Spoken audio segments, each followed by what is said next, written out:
Star Wars vinyls I had, but I Iron gotcha. Eagle are I grabbed the other pro 80s What year did Iron propaganda. Eagle? What year did Iron Eagle come out? The first one. 86. Yeah, Okay. same. So the same year.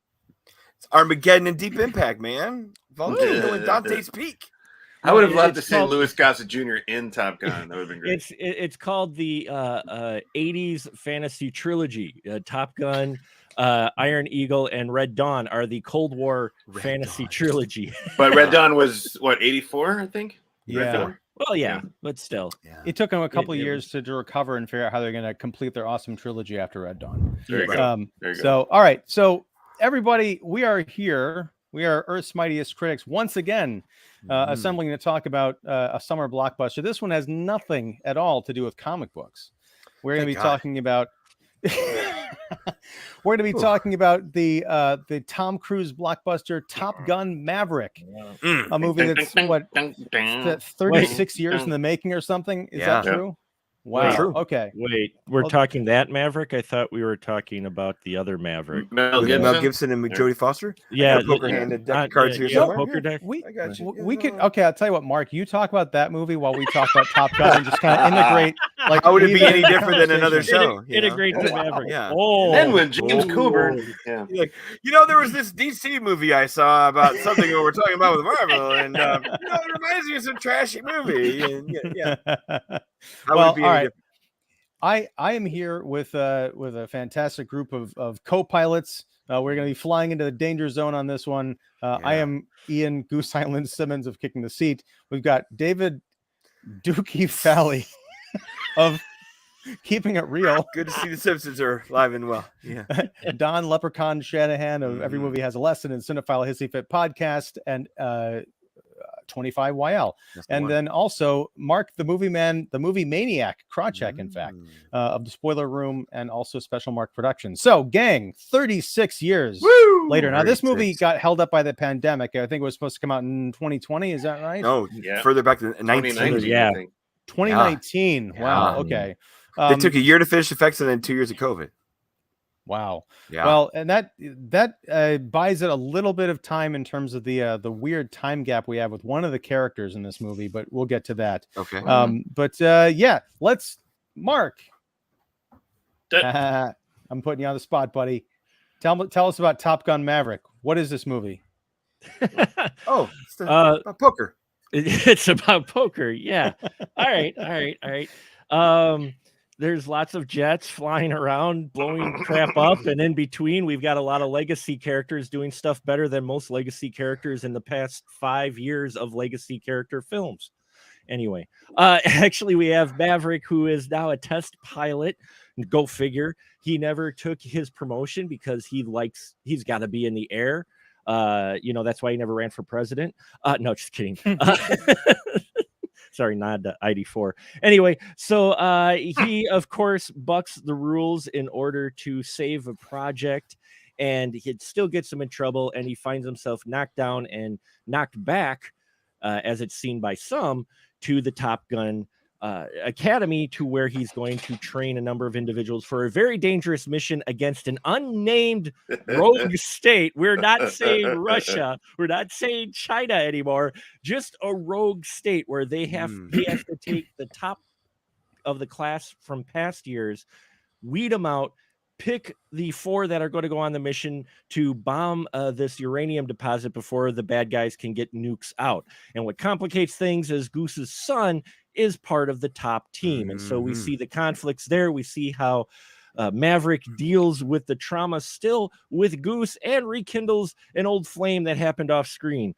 And we then end with a beautiful third act with some training action in the middle. And I don't know how it's not often a film, especially this far gone between the first, makes a better sequel, better film than the original. Ooh, tall claim. I don't hold the original that high. That's the whole thing. Outside of the great jet action that goes on in the first one, the story itself is really a basic romance type story that you're just like, I don't. And bromance. and bromance, and it get me back to the Jets. You get the bromance in there, but it's Tom Cruise when he was younger, and he was putting all in his effort. Don't get me wrong, he even had talent back there, but you can tell he's a seasoned actor by now in this role. He has grown into this role. I like this Maverick a lot better. It feels like the mature Maverick from the first one. I couldn't really get too into his characters. I just was watching for the Jets, but then again, I was like, what, 11? But now, watching it here again, I think they handle legacy characters better in this film than a lot of the legacy films that we get. It feels natural for a lot of these things. And we get a lot of still wonderful practical. This is like Air Fast and Furious, folks. Yeah. We have practical family, exactly. Family. We have This movie is about family, vehicles. that's right. We have same shirts too, We have real people in real jets flying real action, shot fantastically. A lot better. This film, I didn't have a lot of expectations. I'm like, oh, great, here we go. Because again, I didn't care so much for Top Gun, the first one, outside of the jet stuff. This one had me all in, and I'm like, God damn. Especially, I'm sure we'll get to it later, to a specific cameo, which was actually kind of teary. And the best character introduction ever, which I'll get to in this film, that I have seen in ages. Mark, you teased that earlier. Teaser. I want you to talk about that right now, because I'm curious as to who you're talking about. Okay. Ed Harris. It made me giggle for a full minute, and I had my best friend sitting next to me looking at me side-eyed like, okay, because there was nothing happening. All it was Tom Cruise coming up, and we have the introduction to Jennifer Conley's character, who is playing a character who was briefly named in the first one. Well, now she's a fully fleshed character. Wait, was she? Yeah, Penny Benjamin. Admiral's daughter. And the Admiral's daughter, yeah. Remember when you got caught with Penny Benjamin? James Tolkien in the first interview scene of the first movie. Oh, yeah. You asshole, you're lucky to be here. All that stuff. Yeah. So wait, so that was James Tolkien's off daughter? screen. Yeah, no. Right. I understand. I'm just the way that they portray that relationship in the movie. It seems like it was something from a few years ago. So this must have been an on and off again thing over decades. He's known her. Their relationship may have only been not that long ago. It may have been on and off, but they knew each other back when he was in Top Gun. Right. The reason that's a stretch. That's what they're going for. I don't care. The reason I think her introduction to her character is one of the best deep cut for Gen Xers ever. Jennifer Conley shows up. Did you hear what music was playing in the background? It was a freaking David Bowie song. Hence the link to Labyrinth. And they only came out the same year. They play the David Bowie song back there on purpose the first time we see Jennifer Conley. And if you say they didn't, I say bullshit. They timed that on purpose, because this is made, at least the first half of this film is made for Gen Xers. They're like, let's get the nostalgia stuff out of the way within the first half hour so we can get to the meat of what you really want to get to. And that, when I heard that, because I'm listening, all of a sudden I hear the song in the background. I'm like, oh, they didn't. I'm listening to the song. I'm like, I just start chuckling, and I go, it's a David Bowie song. And my friend looked at me and went, oh my God. He's like, you're horrible. You are a horrible person. I'm like, what? So I'm kind of with your friend there, Mark. But no, here's the thing. Like, I think I might have picked up on that if this, like, especially the first half of this movie hadn't been like nothing but like needle scratches. I mean, there's so much music playing like all over the place in this movie, and I guess there was that in Top Gun, the original. There was, but they were at least, I don't know, songs of that time. This one felt like every other contemporary blockbuster. Like, we have to dig up the catalog of songs that everybody knows and just play them because it's like for the member variants. Yes, that's fine. But the Penny Benjamin thing, that's interesting. I didn't catch that at all, and I probably bet 90% of the people watching this. No, they wouldn't. First try. Yeah. Thank you. But that's us. You're welcome. Thank you, Leprechaun. Thank you. Yeah. Whoa, this side. I saw it. That just about worked. Yeah. It's weird. I think we almost had all the same communal experience last week, because I swear we all watched Top Gun like on the same day or like within the same 24 hours. I kept seeing people posting like on Facebook, like, hey, watching Top Gun or revisiting a classic or watching for the first time in some cases. Wow. Yeah, so here we are. It's a sequel. I'm there with you. I think this is one of those. I have a lot of problems with Top Gun Maverick, but I don't think it's a good film, but it's a pretty okay movie because there's, especially in that third act, there's some really thrilling stuff. Sure. So I would put up there. I like this kind of film that offers us a sequel with a long passage of time. I'm thinking about Rocky Balboa, which I think was a fantastic. I'm not talking about Creed or Creed 2, but I'm talking about Rocky Balboa as a companion piece, right? Damn good movie. Yeah. Yeah. And I know this is a controversial take, but Clerks 2, I think did a great job of picking up where the characters would have been. I know they're doing Clerks 3. I'm like, I don't know. But yeah, I like movies that don't just jump on like, hey, we're going to go strike while the iron's hot and make 17 sequels a la Fast and the Furious. But I'm curious, like 20 years from now, we're going to get like Fast and the Furious Requiem, and then it's going to be Vin Diesel having like really emotional, like Oscar nominated performance or something. But that rocket powered NOS fueled wheelchair is going to be awesome. It's going to be like an iron lung. That's hilarious. I thought we were in trouble. Really? I thought I was in trouble in the opening credits because it is an exact copy of the opening of Top Gun. With one major exception. And this is where I thought, oh, this is going to be a Member Berries movie, because I think the trailers to this film are awful. Because the trailers to this movie didn't watch them. Yeah. Well, but Don, now that you've seen the movie, go back and watch the trailer for Top Gun Maverick, because and this is the reason I was not excited for this movie. Okay, until I saw when I saw the trailer, my enthusiasm plummeted. It did a nosedive below the hard deck. For you Top Gun fans out there. Okay. All it does is highlight the things that are exactly like the first Top Gun. You've got the funeral scene, you've got the beach, motorcycle. Playing the motorcycle stuff, the really awkward romance. Oh my gosh. I should put up the spoiler banner here, guys. I'm sorry. I know people are going to care about this. Because remember when the romance or the sex scene between Cruise and Kelly McGillis, like for our age, I'm like, ooh, this is kind of softcore shit. It's kind of softcore, It's take my breath away. It's like, whoa. Yeah, watch that with your mom and see how you feel. Yeah. I'll one up you guys. Watch the pottery scene in Ghost. I love the pottery scene in Ghost. Yep. I did too, but not at 13 watching it with my mom. Probably not. Yeah, it's a little phallic. With your mom. Especially when I couldn't see where her hand went. Sorry. Anyway, being creative and making something. Wait, hold on a second. I'm going to jump in here. Yes, we're a bunch of Top Gun nerds talking. You're damn straight. And Starscream did show up in Top Gun. No, actually, here's a bit of trivia. He's an F-15, correct? I'm not trying to be a military nerd. What? Starscream and F-15? I think he's an F-14. No, if you're talking G1, he's F-14. Then he did indeed show up. Yeah. Technically, he's a Control F3. But anyway, no, but David, you and I were in a theater watching Transformers the movie for an anniversary screening a few years ago. We stayed behind to watch the exclusive interview with Stan Bush, who did The Touch and Dare. And he confirmed that the inspiration for the song The Touch came from the movie Iron Eagle from Chappie's speech. Hilarious. Yeah, it did.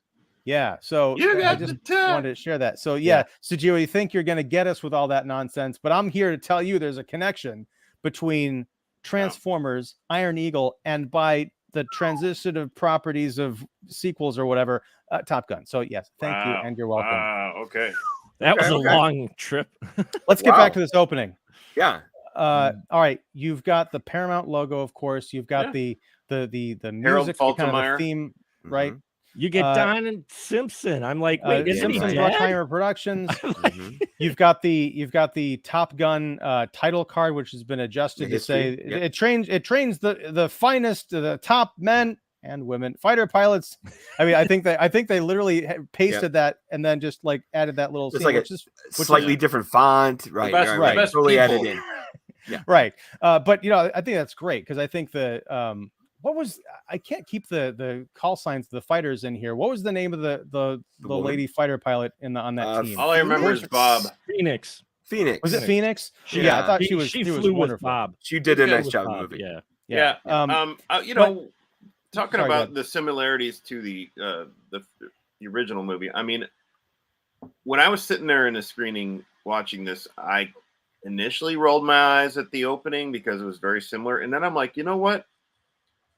It's, to me, I don't know why I don't mind, but to me, it just kind of reminds us that, like, hey, we're going back into this world. Yeah, I'm right there with you. And this is what it's all about. You know, we're still landing and leaving off aircraft carriers, but you know, there's, you know, kind of better angles. We're paying homage to Tony Scott with the colors and everything, and I get it. We're even going to give you a little bit of Kenny Loggins in there. You know, got to have that. There's certain things that I don't mind having, you know, with him and the motorcycle and everything and all that. But I don't even mind having the funeral and all that. But I guess I had a problem with the whole Jennifer Connelly character and him kind of reuniting with Will. I guess they did reunite, but I would have loved to have her be like, no, yes, yeah, like, no, you're not. I don't have the time for you anymore. You're a hot mess, right? Yeah, you're a mess. And you haven't changed, and you know. Well, Dave, you're jumping ahead here. You're bringing up stuff that I want to hit on all of these points. Yeah. But my point about the opening is it's kind of I'm going to use the term boner killer, because we're recreating this opening of Top Gun, right? The point of that opening of Top Gun wasn't just like, hey, cool, look at these planes fueling up in an aircraft carrier. It's that when we get into danger zone, we're following the planes off that carrier into the exercise of that very, you know, dramatic scene, the inciting incident of the one fighter pilot like losing his mind, and then Maverick stepping in to guide him, and Cougar, right? In this one, they play danger zone, and then they cut to black, and then they open up with Tom Cruise like fixing his plane. It doesn't have anything to do with the story. So I'm fair. Okay, they only care about nostalgia. They could have done the opening, you know, complete with the music and everything, and the same kinds of shots of the people preparing that stealth fighter or something. Yeah, there's a way to lead into this, because I think that whole thing with the stealth pilot, the stealth mission, and you know, Ed Harris showing up, I thought that was wonderful. I'm like, make that the opening scene. Yeah, and it could have been Kenny Loggins playing on his little radio in the in the hangar, and he's like, he gets a phone call, and he's like, let me turn this off. You know, little diegetic music there. Yeah. You know, and at first it took me back as well, but when they cut to him being in his garage, I realized, one, why they did the nostalgia shot, not quite shot for shot, but that whole montage thing is, one, it's like, get this out of the way. Here's your Kenny Loggins danger zone. Here's your swooping of the, you know, the aircraft carrier. Here's your jets taking off. We're giving you what some people are going to expect. And okay, fine, here it is. I think also, though, because it is a very kinetic opening, even though we've seen this footage before, some people, like my kids, haven't actually watched the first film. Right. So this opening is new to them, and they dug it. But more importantly, it showed the energy and how wild and how lively that life was. Sure. Then we cut to our Maverick, who was on that, who is chilling with a beer, and it's quiet, and he's by himself, and he's working on a classic plane. Shows, you know, and I think they did that on purpose to show where he was. He's separated from and that. where I he's second that. at now. Yeah. Even though it may not be exactly clear, and I get what you're saying, Ian, but at the same time, I think they did that on purpose, because it's either him reminiscing, or at least just going, this is where he was. This isn't who he is now. Right. And then you get into the fighter jet, you're like, oh, but he's doing something even more dangerous now, and that's flying 10 G's in space. Yeah, right. I'll do one more piece of that. I'll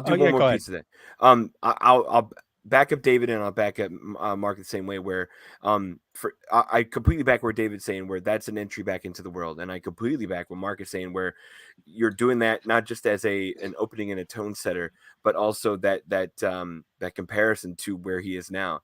The other thing I noticed about it is yes, you're doing that same Tony Scott opening, but you're doing it with different planes, faster cuts, better editing, tighter camera work, where, I mean, they're just kind of saying, hey, it's a little bit of the same, but everything's a little bigger, louder, and faster. and you're going to get bigger, louder, and faster in this movie. You know, when the time honestly, comes, Don, where I pick up watched on that. Top Gun like 4 days before I saw Yeah. Top Gun Maverick, and I didn't really notice a difference. I I noticed that they were recreating that opening.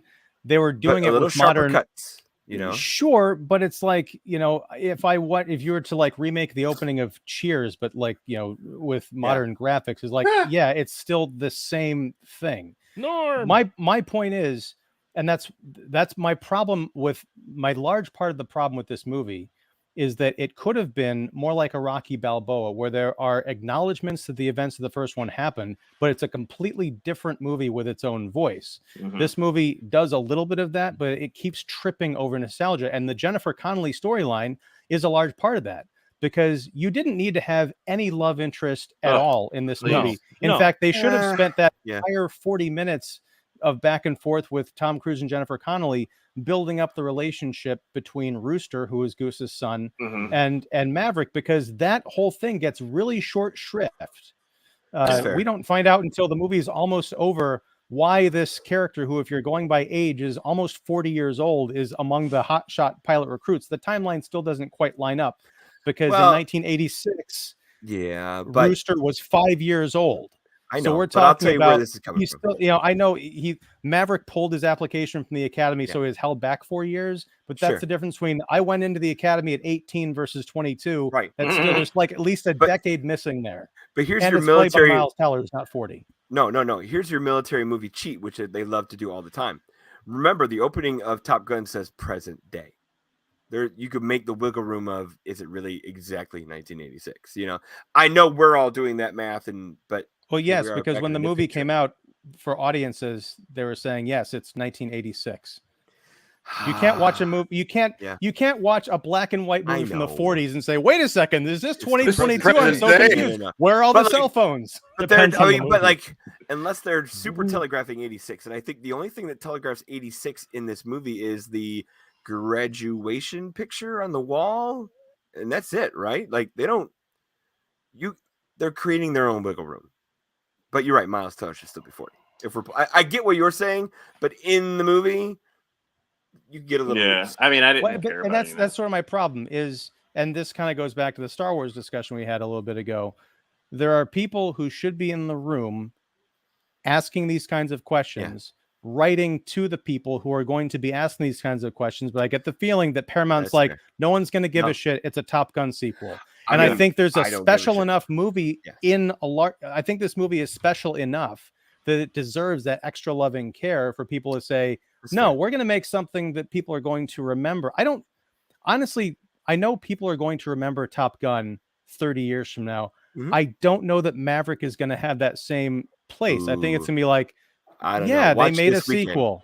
Watch the audience scores match that Rotten Tomatoes score where this gets beloved. I'm not talking about this weekend. It's going to make all the money for the next 3 weeks. Yeah, I'm saying until Jurassic World. Right, okay, until Jurassic World. But I'm saying posterity. I don't think this has. It will. It will have the legs. It'll have the legs because the original had the legs. I think this is a better sequel than the first film, but I will add the addendum that the reason this film is good is because of the first film. Agreed. Wow. Agreed. Yeah, and I know, logically, but still, this is a sequel though that is definitely, it's a direct connection to the first one. But I think they're able to pull the weight and stuff that you do see in here. These moments that really like make you wake up, like the scene with him and freaking Val Kilmer. Not just to make me misty. That was good. It was really well handled for that cameo, and considering the actor, I was nervous about that. I was very nervous of how they were going to handle, or are they just going to have him come up in his suit or what? But they handled it very well, and with gloves that they knew they had to handle it well. And there were moments like that. If you look at Tom Cruise's acting too, with that, where Iceman calls him out, I mean, it's text, but it's still the way they direct it, and Kilmer's facial expression, everything. We get windows into Maverick to where he's not as hotshot as he was, but you won't get necessarily that effect if you just take Maverick in this film. You're like, oh, okay. But if you remember him in the first one, and then you see this, you realize he really is still damaged, and Tom Cruise pulls it off well. So I think this film will have legs, as in, oh, it's that sequel to Top Gun, I'll watch that too while Top Gun is out there, more so than, hey, let's watch Top Gun Maverick. Yeah, I mean, time will tell. Yeah, in both movies, Maverick is dealing with the specter, right? The specter of his father in the living up to his father's name in the first one, and then the specter of what happened to Goose and the regret that he's dealt with, and it makes sense that he's all alone in the beginning, and just still with planes, but doesn't want, he's just taking care of this old plane, and yes, I feel like that whole scene with the mock, whatever it's called, where he's trying to go out basically out in outer space. I think it's not a death wish, but it's really just like it's kind of this feeling of like he blames himself so much for Goose's death that he wants to like almost like put himself so close to. I buy that too. Zone, but so close to death. You're thinking so close to that, almost to kind of punish himself. Yes, I think he's less cocky here, which makes sense because you're older, you get less cocky. Yeah. But I agree. There's still somewhat of an arrogance. But I also like what Mark was saying was like he really feels like he can't do what he's being asked to do, and I like that.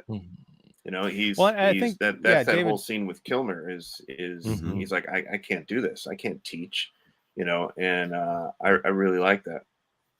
Well, I think, David, I mean, I read that whole, we'll call it the Blackbird, like the test pilot scene in the beginning differently, not necessarily even thinking of it as a death wish, as more clinging on to the vitality of his life. Because he understands that Ed Harris is coming to shut down the program because he wants to replace all these fighter pilots with drones. And that brings a lot of stakes to it. The whole thing is they've got to get to Mach 10 and like, don't go to 10.1, 10.2. We just need Mach 10 to get the test. So Maverick's going to push it because he knows that there was a great line about like, I think it was Hondo was his sidekick. I love that. I don't know who that actor was, but I love that character. Local guy. He was at the screening the other night. Oh, really? Yeah. Wow. Awesome. Well, he was him and the other other backup admiral to John Hamm, the other African American fellow. Oh, wow. Both those guys are in Chicago. Coyote. On Monday. Yeah. Oh, cool. That's cool. Mm-hmm. Well, but so Hondo was like, when Ed Harris is basically coming into the control room, he's like, I got to shut it down. And he's like, Mav, you know what they're going to do to you if you do this. And he says, I know what this means for all of you if I don't. That's right. That's a lovely line. Yeah. And that shows growth in Maverick. I loved the Val Kilmer scene, but I hated the follow-up to it. Yes. The funeral, you mean? Yes. Yeah. I think it cheapened that entire scene because we wonder, there's a mystery. Anyone who's kept up with Val Kilmer wonders the same way we did, how are they going to treat him in this movie? In the trailer, Don, you don't know about this, but in the trailer, we see the picture of Ice. Yeah. Okay. And we're like, oh, is that him dead? Is this like a tribute to him? But no, he's very much alive. He is the reason that Maverick is getting this second chance to go teach at Top Gun for this mission. Yeah, same here. He's the one pulling the strings, and basically he's the only thing keeping John Hamm on a leash because Hamm hates Maverick. So when when Iceman calls Maverick to his house and says, you have to come here, shows up, there's this great heartfelt moment and everything. Before he goes into the room, his wife's like, it's back again. Or I think Maverick said it's come back or something. It's like, yeah, it's really tough on him. He can barely talk now or whatever. But when we see Val Kilmer in that chair, he looks rough because of what's happened to him in real life, but he still has that spark. He still has that wit. He's still full of life. And within about 2 days of movie continuity, it's like, oh, he's dead. We're going to his funeral. Like, wait a second, what the hell happened? Because I don't know of any fast, like, I know there are fast acting cancers out there. I don't know what was going on with Iceman. And I felt it was just a cheap way to get John Hamm off the leash. Whereas you could have just said a senator came in because of Maverick fucked something up for this mission and he's got to exert control. I want this guy out of here. And it's he also wrote also Iceman. It's also the cheap way to have a movie death. You had a Goose death in the first one. You need somebody to die in this one. Yeah. True. Yeah. I mean, don't get me wrong. I think it's great that Val Kilmer was in the movie. I thought it was a great tribute. I just think that that little tag that they was just a step too far.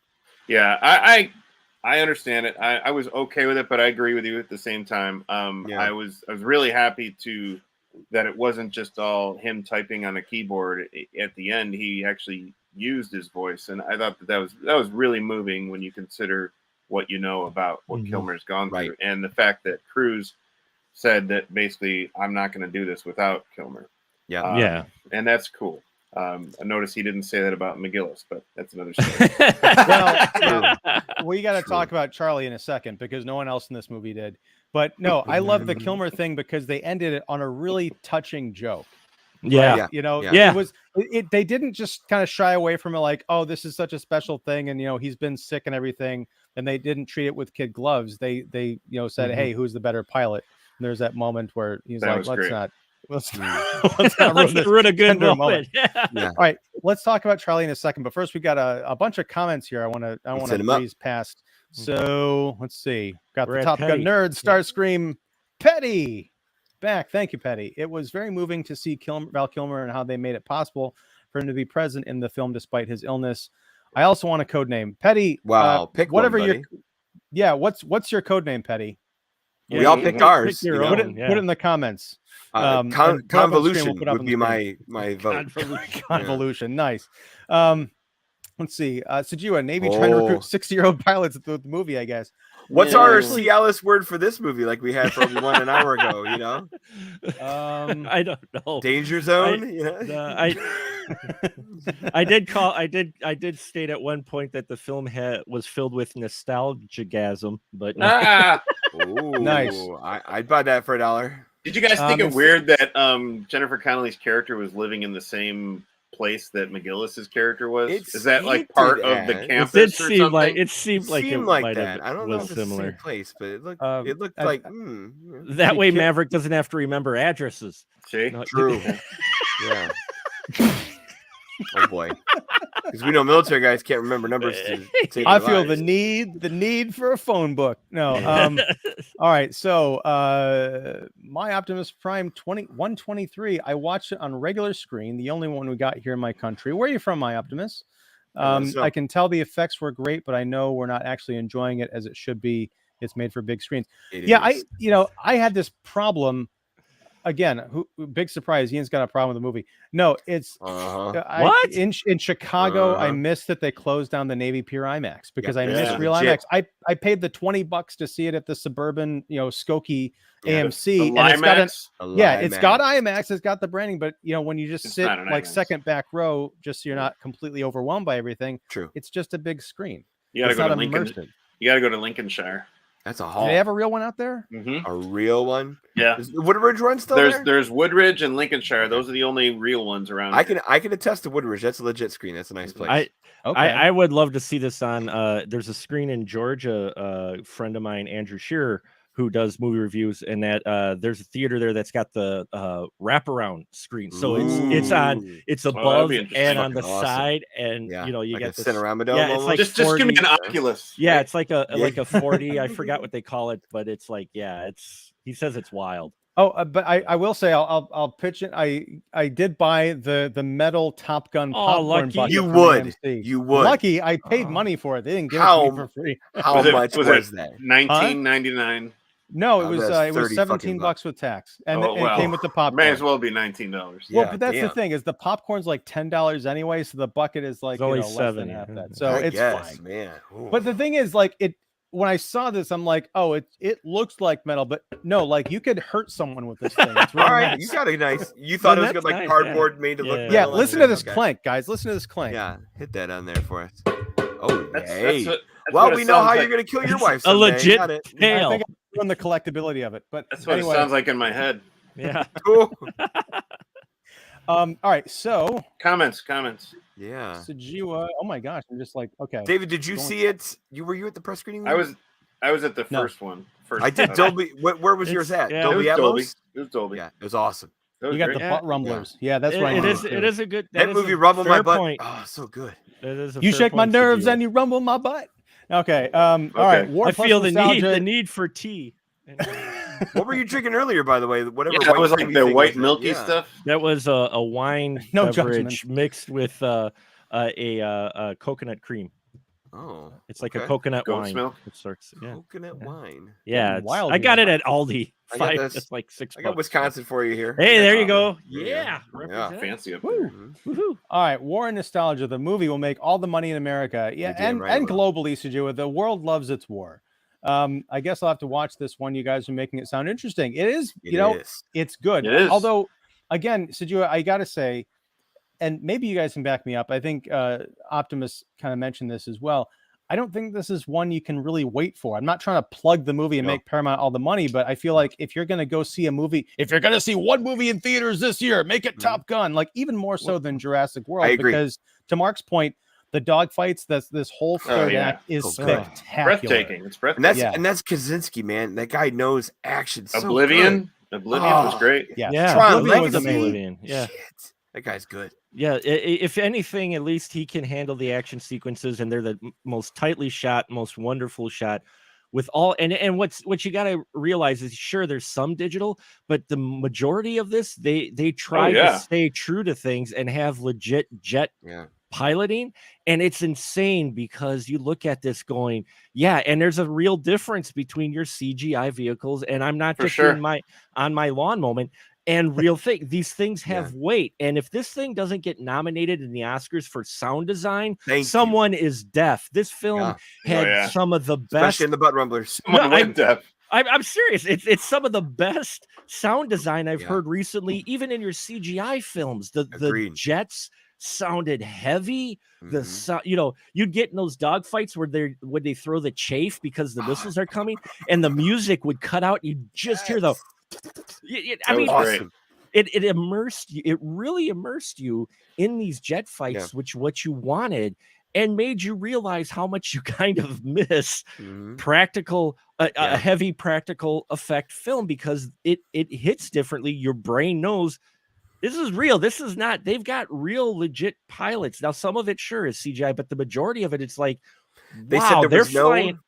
They said there was no green screen cockpit scenes. Every single time you see them, they had cameras in there. They're in a plane.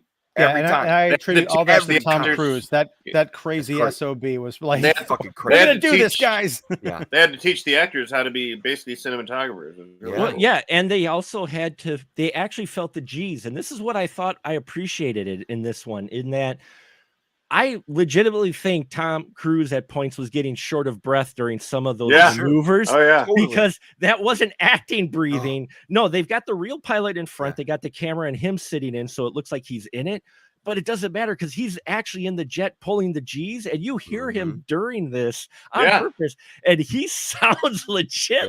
He's like, have you heard about those suits they wear that push to make sure the blood doesn't not go to their feet? It's crazy. Now, as nebulous as the antagonist is in the third act, I have to say I was able to follow what their plan was, what the mission was, a lot better than the first one. I guess we're going. We're going.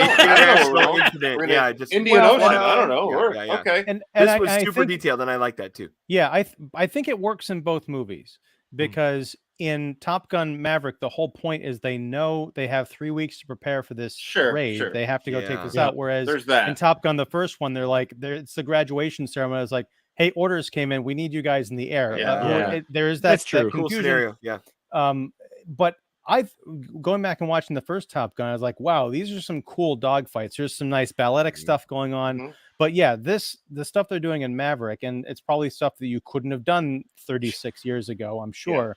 It just blows it out of the water.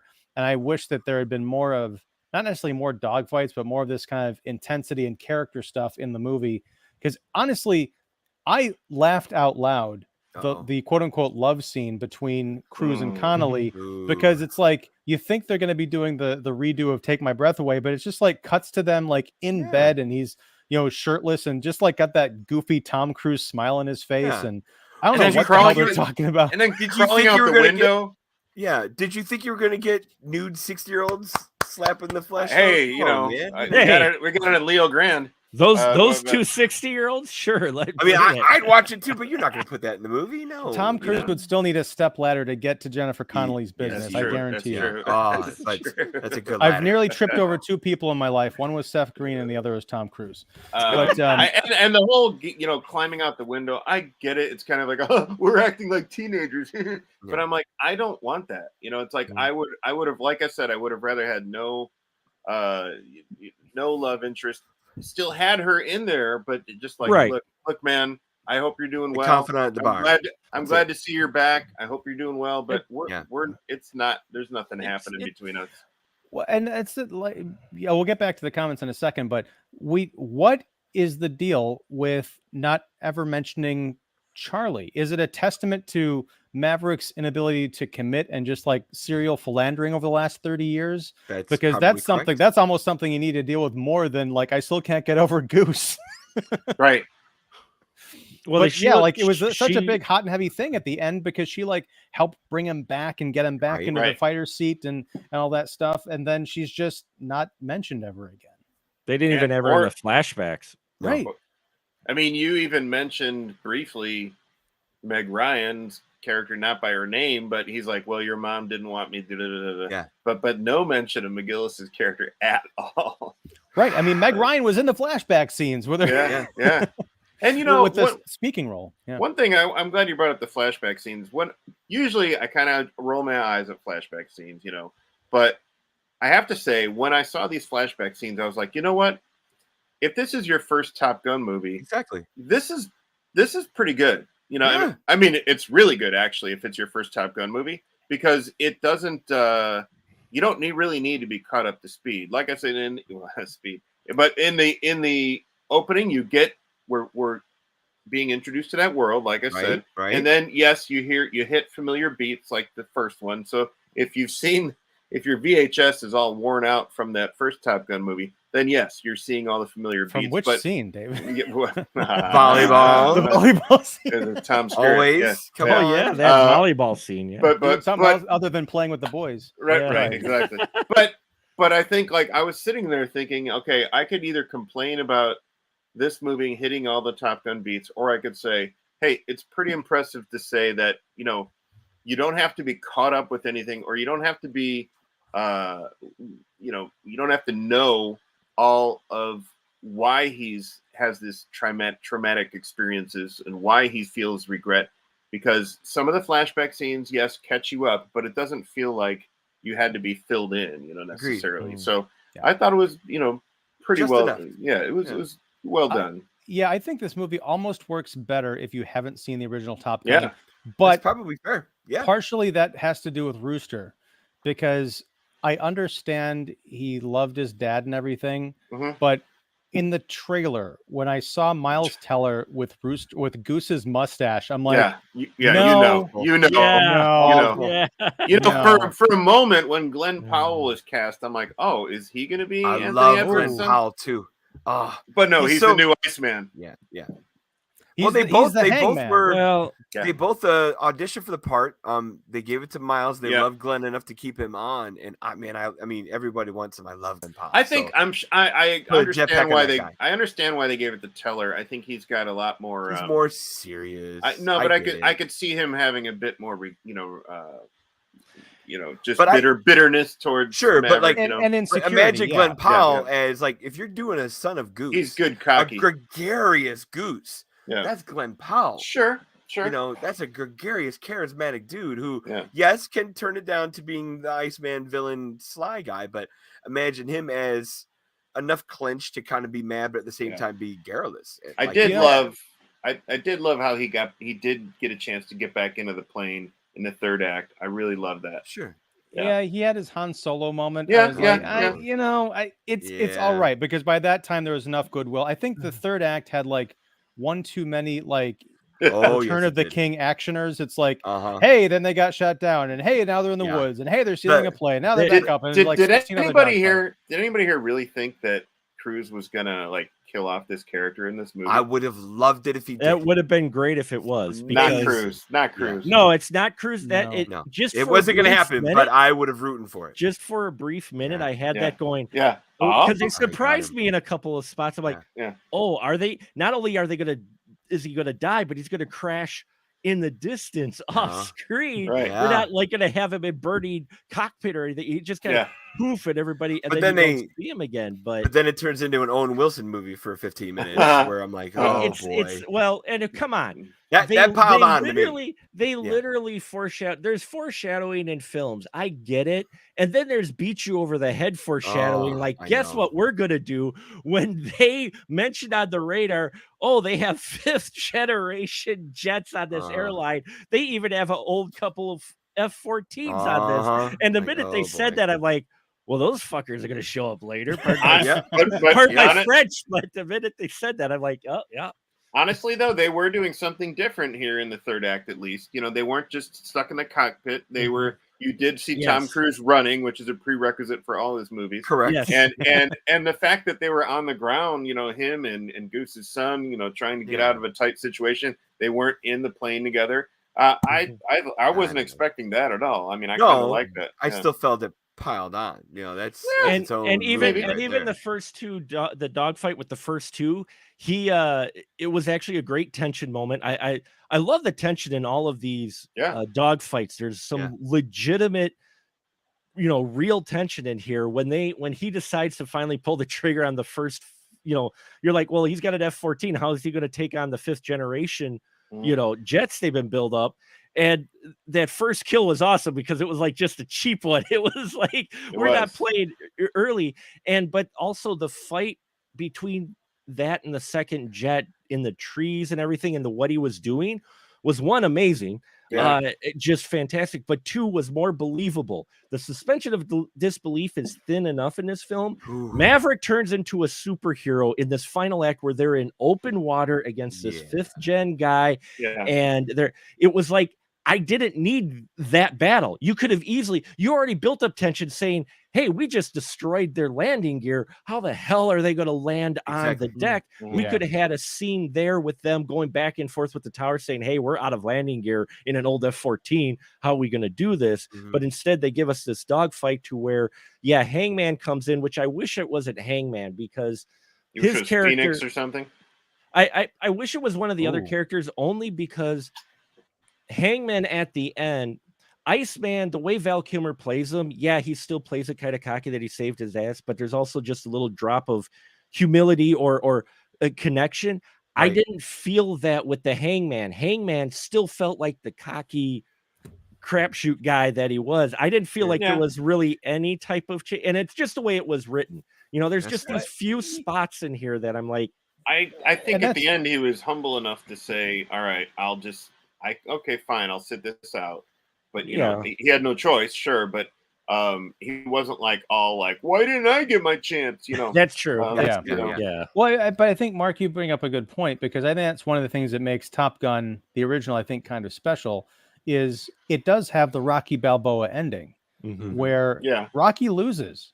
A lot of people don't remember that. They think, it's just a movie about a guy who wins all the time. No.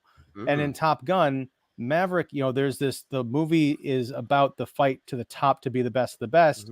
And Maverick kind of washes out. And at the end, Iceman is the best. But they still find that is just kind of like classroom theory. And they really need each other to work as a team out there in the battlefield. I thought that was a really special moment that they didn't quite capture here. Although, again, they're trying to hit these beats from the first one, which always puzzles me, because like you've got the asses in seats. I know people are coming no matter what, right? I know, but I understand what you guys are saying about what if this is someone's first Top Gun movie. That's probably going to be a smallish percentage of the people who are going to be going to see this opening weekend, because it's going to be the Top Gun stands. Most of the people in the theater I paid to see this in IMAX. Poster on the wall right here. Right, but I paid to see this in IMAX last night on Thursday. It was a packed house. Really? And I was one of the youngest people in there. Really? Like it was a lot of parents with like, some of their teenage 20-something kids, but it was also just a lot of, there's a lot of bro groups like, dude, we're going to go see the new Top Gun. Remember when we saw this when they were 13 back in 86. Yeah. So it was cool. It was a fun atmosphere. I'm not trying to knock anybody. I'm just saying that this movie, the people who really love this movie know this movie, and they don't need to have it fed back to them. It's kind of my thing with sequels. It's like, why not do something that captures the magic of the original and the inventiveness of the original, whereas you're just throwing member berries at people and throwing out the inventiveness. Yeah, like James Cameron did with Aliens. I was going to say, even though it's not my movie, but like he didn't do that with Aliens. I understand what you're saying, David. Yeah. I mean, I don't want to be Will Johnson here, but like Blade Runner 2049, you dip your foot in that world, but you are doing something else. Even Tron Legacy, you are dipping a foot in the world, but you're expanding everything else. You're expanding everything. Yeah. There was room to. I'm with Ian here, where you could do a few less beats and sing a different tune. There's also the beat in here where Maverick's going to get grounded, and so he steals a plane to show that the thing could be done. I kind of wish they would have handled that differently, and they could have still hit it to where he had the team and he felt like he was losing the team because nobody believed it could be done. And everybody, instead of having it, Maverick's grounded, and then the guy making the stupidest plan, and where we're going to go 4 minutes now, you're going to stay above ground. Yeah, don't worry about the SAMs. I mean, this Admiral, I'm like, how did you become Admiral with the modifying this plan just because it was Maverick? They could have easily cut that out, had everybody show up because they've all been down saying this isn't going to be done. There's no Maverick. They call the Admiral. Admiral goes in. Where the hell is Maverick? If he doesn't show up, then he's going to lose his job finally that way. And then you find out he's on the course and showing how he's going to run it in 2 minutes, 13 seconds, to where you're not getting the grounded thing again. You're not getting him stealing the plane again, yet he's still being a Maverick, and he's showing the kids how it's going to get done because he realizes that's the only way he's going to get through to them, because that's how they could only get away through to him if he was them. I mean, they could have handled that differently than hitting the beat of "you're grounded, your ass is writing," the whole writing checks thing. I understand what you're saying, Mark. I think that the way that they handled it was pretty well done, mostly because that scene I think was pretty spectacular. Yes. And what I loved about this, there is a lot of use of audience imagination in this movie, because the people running this mission have to use their imagination. They've got this 3D schematic of the rough terrain and the canyons that they have to go through. Again, this is very Joseph Kosinski from Oblivion, but that's not a criticism. But when they're out there, on the range, I guess I'll call it, they have to imagine, like, okay, at this point, this is where you have to make the sharp, upwards incline, because this is the face of the mountain that you're going to have to avoid. Yeah. And there's nothing there in their training. Right. But we believe that they think that there's something there, and it's very intense and very gripping stuff. Yeah, it's well done. So let's get back to some of these comments. All right, so Gio, your name's going to be Nostalgia. Love it. I don't know about the jizz, but I mean, you don't know about it, or stay for the Top Gun, come for Tom Cruise. Anyway, all right. Yes, Lincolnshire IMAX is legit, Jeremy. Thank you, Jeremy. I gotta go there. I've been to the Woodridge one. Go. I don't think they have the You're IMAX north there. enough where Lincolnshire is probably more reachable than Woodridge. So of course. But Woodridge is my old stomping grounds. I was so afraid Woodridge. of like driving in the city that for 2 years of living in the city, I would still drive out to like Woodridge and Bolingbrook to go to those theaters. It was so stupid. There was a cinema 5 minutes from my house. I got problems. Anyway, my Optimus Prime 123, way far from you guys. I'm from Mauritius. You're in South Africa? Damn, amazing. What time is it? Or East Africa, sorry. Wow, that's great. Well, thank you for joining us. I'm early morning entertaining you. I mean, I just Google image that area, and I'm like, I want to go. Mauritius, because it looks amazing. Right, well, looks amazing. We'll come visit you, Optimus. We're going to take a field trip out there. Sajua says, KM why she was not. Kelly McGillis invited to TG2. I'm old and I'm fat. I look age appropriate for my age. That's what she said. I heard her comments. Yeah, and I understand that, and I'm not saying she needed to be in the movie. I'm just saying like some acknowledgement of maybe. But as soon as you put her in that movie, old and fat, people are gonna be shitty in comparison. Oh, she didn't age well. Yeah. Well, especially when you're next to why go through that if you don't want to? when you're next to Tom Cruise. I mean, Exactly. I'm just saying, like, as a the sign, Grecian as a sign formula of is working, respect you know? on the part of the filmmakers, because Kelly No, McGillis was I at least get part of the that. reason that movie was successful. But Just Kelly at least also have knows Jennifer Connelly throw that back in his face, like, "Oh, you're Yeah. gonna come back and here you dumped Charlie like You did. 2 months after you washed out Yeah. Top Gun, you washed out Yeah. of her as well, or something like that." But I don't blame Kelly for wanting to avoid the Yeah. inevitable. Yeah, I don't blame her. No, I don't either. I just thought it was really odd because we've got this totally random new love interest based on a throwaway line in a relationship that doesn't work at all. I say scrap it, or at least acknowledge, the good work of Kelly McGillis. Right. I missed the Obi-Wan podcast. Was it mostly thumbs up or down from you You'll guys? I catch thought the it. first You'll episode catch was it good, later. closer You'll to catch it Mando, but not later. a great news story. Yeah, it was a mixed bag, and by mixed bag, it was me against everyone else. It's not my bag, baby. Not my bag. Petty, it was good how they presented the relationship between Maverick and Goose's son and how it ends. Although if the character of the rooster had a little more development, it would have been great. I agree, and that's kind of what we were saying. I think it would have been really funny if at the end we do get Maverick dying. He goes out in a blaze of glory. And he takes Rooster with him. He's like, you know what? You're never going to be as good a pilot. Close as the you loop. Right. Then Close it's the Glenn the loop. Powell movie. I killed your father. I'm killing you. Yeah. we're gonna have Rooster for dinner. Jim Jarmusch needs to make Top Gun 3. dear God, yes, it's about Charlie Kelly McGillis' character chilling in Manhattan or whatever. There you go. Yeah. No. Patterson too. How about no? There you go. Hey, I would watch the hell out of that. No. She's dating like a 24-year-old Navy pilot or something. That'd be good. Named Tom Cruise. Yeah. Last question. How far do you think this movie will go to the Academy Awards? Because That's it's a really good good on question. my level. I got some critic friends who were like, best picture. I'm like, good What? fucking luck. But I'm with Mark. Are they still your friends? Effects, Sorry. they are. Effects, sound design, Technical maybe. stuff. It's gonna be technical stuff. The only thing I could possibly see is giving Val Kilmer a nod for best. Wow, that would be the supporting. shortest. That would be the shortest. Well, yeah, screen they've time. given it to shortest screen times before. Yeah, I'm just Judi saying, Dench, yeah. That's really short though. I mean, I doubt it because of the other performances coming up and the way Yeah. 2022 is actually shaping up. But some kind of nod. But at least the technical stuff. I would say look towards like Sound. where you have the Golden Globes in there, where you have like more of the best cameo or comedy best, musical. MTV Movie Awards, got it. Yeah, but I could see Kilmer winning. Ben Stiller should show up and play Tom again. That'd be great. Oh God. But no, Academy Awards, I think technical. I think this is, pardon my comparison, but this is going to be the Mad Max Fury Road for this year. For Academy Awards. That's a lot of awards. How many did Mad Max get? No, it won 6, and all of them were in the technical aspect. It'll be nominated for song too for Lady Gaga.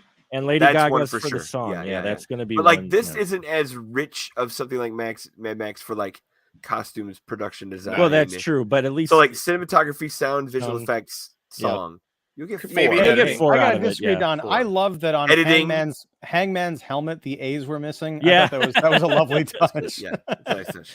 All right, so if anything will be some kind of cinematography or music or effects award, they don't usually give awards to popular action movies. This is true. Yeah, and that's fine. I mean, I don't think this movie is best picture material. I didn't notice Although I think it could have been.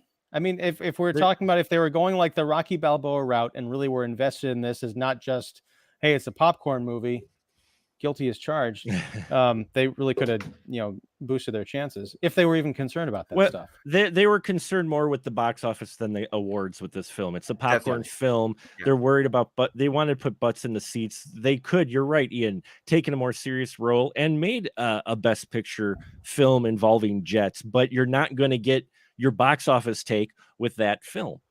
I mean, for opening weekend you will, but not the sustainability that this film really has with its entertainment. You can keep coming back and just watch more jets. I mean, I want to go see it again on a bigger screen than what I saw it on, because I'm just like, oh yeah.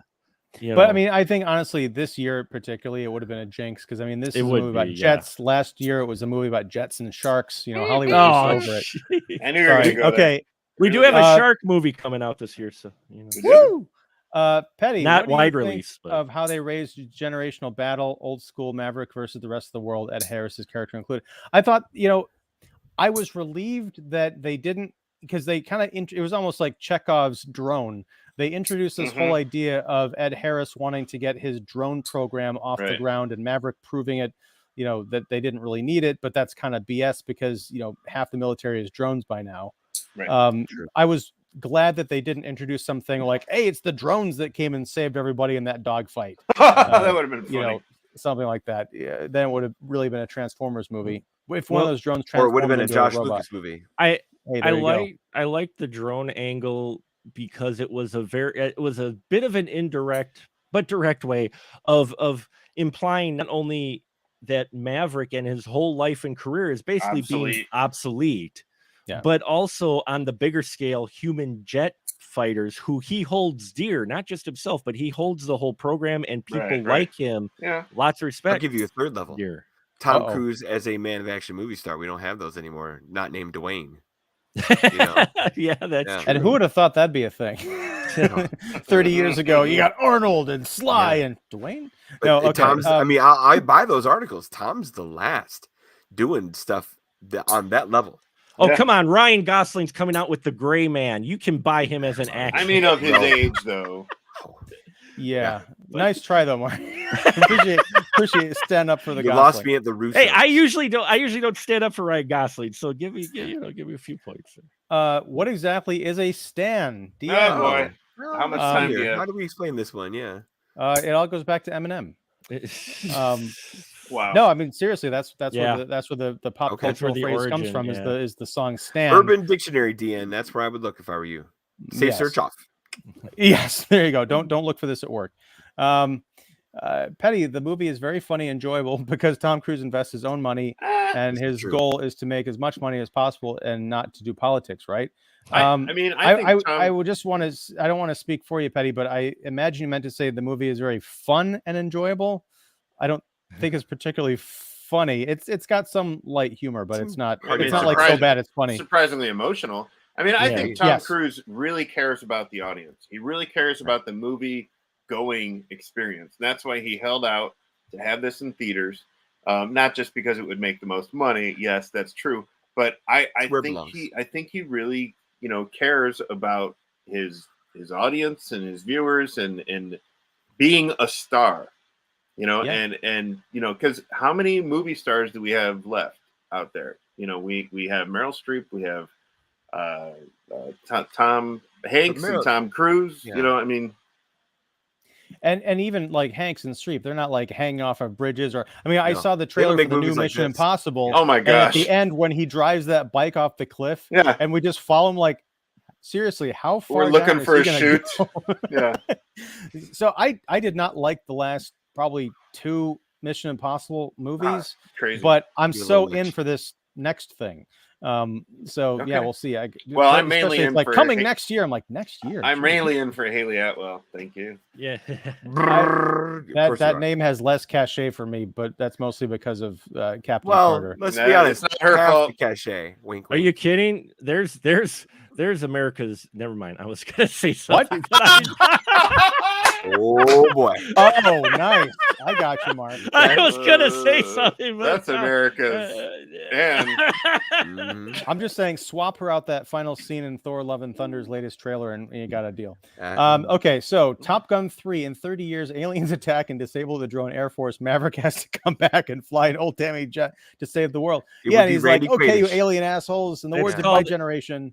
That's called ID4. Right. The original cut of ID4 had him flying in a biplane. Yeah, he had a crop duster in the original. Not the F-16. You know what kind of sucks is that Independence Day 2. Yes. Iceman is kind of the Tom Skerritt character, in this movie. Yeah, totally. But I'm like the whole time I kept on thinking, hey, Tom Skerritt's still alive. What's going on? James Tolkien's still with us. I know, yeah. Like, if he was Ed Harris instead, like, listen, asshole, I would love Tolkien to show up to be Ed Harris character. Like Skerritt could have showed up at Iceman's funeral. That would have been interesting. Well, even Rick Rossovich could have showed up. Barry Hubley, all those Hollywood Wolfman could have showed up. So you could have had a little bit more there. That would have been interesting. You could. I mean, like Ian said, it was kind of like, I don't know. You didn't use the word cheap, but to have that funeral there. But what you're saying, Don, is, man, you could have had all these other characters from Yeah, Top Gun showing up at the funeral saying, "Hey, Mav, I heard you're doing this and that. What's going on, man?" And it could be more of like a pep talk or an encouraging talk or kind of whatever. like the trophy ceremony at Top Gun in the first movie, celebration of life / achievement. But hey, while we're here, how the feel's doing, you know? Yeah. I think that would have been really interesting. I'm thinking like if that had been a highly publicized funeral, it could have had like this great shot of like Maverick and one of the other people like giving a high five or like a handshake or something, and you capture that and you put that up next to that picture we see like 1,000 times in this movie of the last shot of Top Gun where the I think you've got like Hollywood in the background or something like that. But all right, we're gonna close this out because I know, David, you've got to run literally in a few hours. Tom Cruise, Yes, but we've got one more comment from DN. Any movie that don't do politics nowadays is automatically more worthwhile than the prospective Best Picture Oscar winner. I will not disagree with you there. This is a surprisingly, and I think because it was a choice in both '86 and in 2019 when this movie is supposed to come out stay neutral. To stay kind of neutral. I mean, really, this movie is about an impossible mission against a rogue nation. But is it still a Republican right-wing pro-war propaganda wet dream still a little? There are plenty of liberals who are pro-war and big into the pockets of the defense and industry. Against this is not a partisan issue. I will say it wasn't quite as much as the first one. You still have it there. It's still it's more of a reminding people, hey, we still have this going on. This still exists, in many ways. It wasn't quite as propaganda as I felt as the 80s one. That's why I say it was Cold War propaganda, because that Iron Eagle, Red Dawn, those were the fantasy promote, and proven fact, when some of those films came out, they actually had an increase in recruitment. They did. Going on, especially in jet, and this one, this isn't going to do that, but it does remind you that those service folks are still out there, and they're doing their job out there, and that's the way I felt on this. And I was surprised, actually, they didn't work like Democrat or liberal. You didn't have the one guy showing up Tex with the Texas hat. They kept that cool. Trying to squeeze that into the cockpit under his helmet. You know what I mean? You didn't have those characters. You just had this variety of characters who were all really good and who have been in the military for a while, and they were all soldiers. And they had a built-in camaraderie from training. They weren't Republican or Democrat or Libertarian, whatever. They were just all fighter pilots, all soldiers there to do their job. And I liked that. And they didn't really work any banter in there that led it to any political leaning one way or the other. Somebody's going to project this movie into something it's not, though. Oh, yeah. Some crowd will push it or find it and project it. But it takes one graphic to ruin the movie. Right. But I think one of the things that I absolutely loved, and it's something I thought I was going to hate, was the beach, football scene. Because and I saw the trailer. They're just recreating the volleyball scene. But the point behind that scene, when John Hamm shows up, he's like, "Why aren't these people in fighter jets?" He's like, "You wanted me to build a team. I'm building a team, right?" And you see them out there, just like really. It was, I think, a dogfight football or something like. Yeah, defense and offense at the same time. He was teaching them. It was just wonderful. Let's see. Okay, what last comment? I'm closing them out from DN. What are some good dogfighting movies from the past? Like, I guess I would do Firebirds. What's the helicopter one with Nick Cage and Tommy Lee Jones? Firebirds? Yeah. I don't think I've seen that one. Yeah. I know it's George Lucas, but Red Tails ain't bad at all for dogfighting. I liked Red Tails a lot. The dogfights were great. Fly Boys, James Franco, Gregory Peck, and 12 O'Clock High. I mean, I'm a Memphis Belle guy from the 90s. Oh, Memphis Belle for sure. Yeah. Memphis Belle is, and then film. And then Oblivion.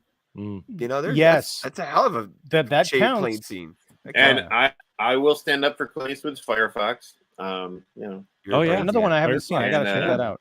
And let's see, Wings, of course, which I think was the first movie to win Best Picture, right? That's right. The Howard Hughes one. Yeah. Oh, I thought you were talking about the NBC sitcom. Like, that's not a movie. I don't think they had like dogfights. It still takes place in an airport. But, There you go.